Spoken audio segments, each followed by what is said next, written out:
If you're a Nigerian investor right now, you have a decision that could completely change your financial future. And most people are making it blindly. Should you be investing in Nigerian stock market, or should you be putting your money into US stock? Because depending on who you ask, you get completely different answers.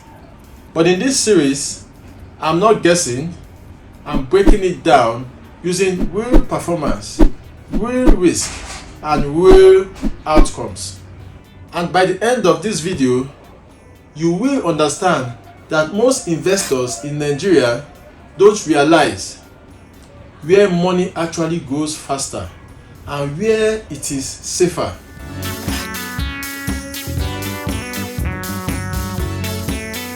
This series is born out of a conversation I had with two investors.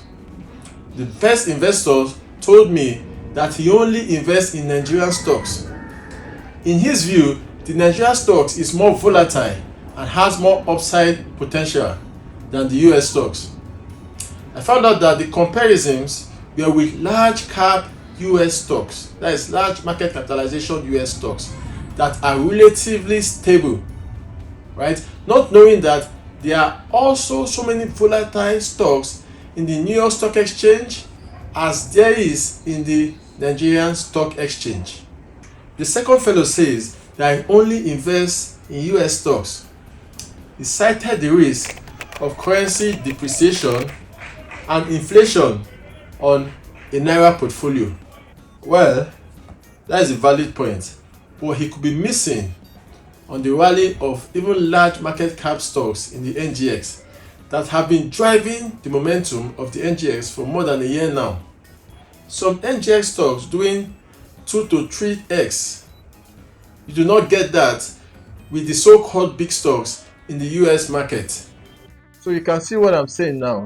You can benefit differently from both worlds.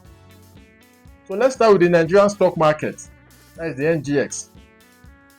Over the past years, we have seen strong rallies in certain sectors, but at the same time, many stocks still struggle with volatility, right? There's inflation pressure and other macroeconomics uncertainties still applies, beating down some stocks. So right now, let us look at the US stock market. We look at the S&P 500 because that is the major indices to measure the US stock market. So the S&P 500 and major US stocks have consistently delivered long-term growth, but that is not the full story. There is a twist, and the real twist is in the currency angle. Because as a Nigerian investor, there is something extra that you deal with, and that is the Naira. Even if both markets perform well, right, your real return depends on currency value. Something positive that every Nigerian has been riding on is that this year, the Naira has been quite stable, not breaking out of the 1,350 Naira mark and 1,400 mark. It has been, between that range. So here is the real question. Are you trying to grow in Naira, or are you trying to grow in dollar value? Because both are not the same thing. The Nigerian stock market has one advantage. You should understand the economy. And as for the New York Stock Exchange or the US market, its advantage is stability, global exposure, and long-term dollar-based growth. But here is what most people are missing out on. It is not about choosing one over the other. It is about how smart investors combine both. And that I will break down in the next episode of this series. Because if you are earning in Naira, your strategy should not be the same with somebody that is earning in dollars. So which one is better? Is it the Nigerian stocks or the US stocks? The truth is, it depends on your goal. It depends on your income, and it depends on your timeline. So in the next episode of this series, I will show you something that most people do not expect. Why currency alone can change your entire investment outcome, even if both markets are profitable. So for this series, for every episode, I'll drop two bonus stock. One will be from the US stock market, then the other from the Nigeria Stock Exchange, right? So the bonus stocks to watch out for today is from the digital payments or financial technology industry. So today we'll look at PaySign Incorporation, as in the New York Stock Exchange, and eTransact in the Nigerian Stock Exchange. PaySign Incorporation, with ticker sign PAYS, is a leading US fintech provider that specializes in tailored prepaid debit card programs, digital banking, and integrated payment processing services. PaySign generates its corporate revenue through a mix of transaction volume and platform usage like interchange fees, cardholder fees, program management fees, etc.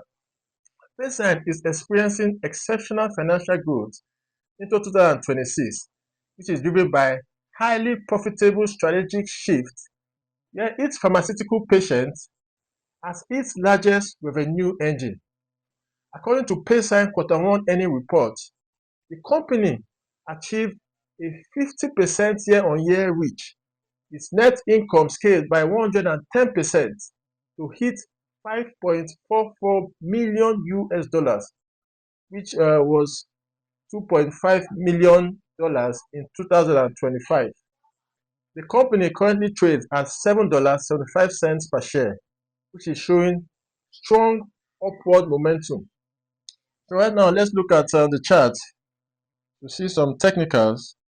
So we saw a position whereby it came down to about $4, right? It had a massive decline to about $4. But as of the last 3 months or thereabouts, we have seen the price constantly spike, right? It went straight from $4 up to about $6. It consolidated around that zone for quite a bit, and it has taken a sharp spike again, and it's currently sitting around almost $8 right now speak. eTransact International PLC with a ticker sign ETRANZECT. This is one of Nigeria's premier pioneer fintech companies. The company operates a multi-application, multi-channel electronic transaction, switching, and payment processing platform across Africa. Right? eTransact global structure covers countries in Africa like Kenya, Zimbabwe, Ghana, South Africa, and many others. The company has developed an online real-time presence. So the company has developed a real-time payment system that allows account holders to pay for goods and services purchased and also transfer funds to any bank account, cell phone, any cards, and pay bills, and so on.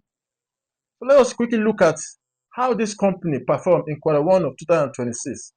It saw top-line growth as revenue expanded by 29% year-on-year, jumping to 8.4 billion naira.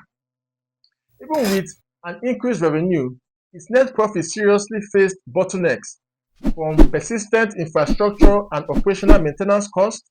Its balance sheet is healthy with total equity improving from 16.19 billion naira to 16.9 billion naira at the close of December 2025.